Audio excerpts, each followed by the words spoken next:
Python shorthand conditional. Here's a quick one. In Python one can do. And that's cool, but how can I just get a true or false without having to write?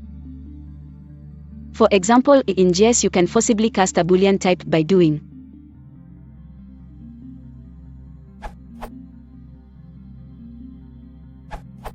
call bool on the object.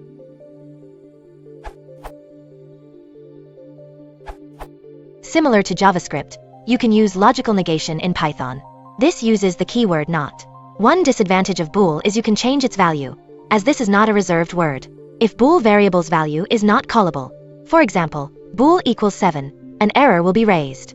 If bool variable's value is callable, for example, bool equals int, you may get an unexpected value. JavaScript. Python.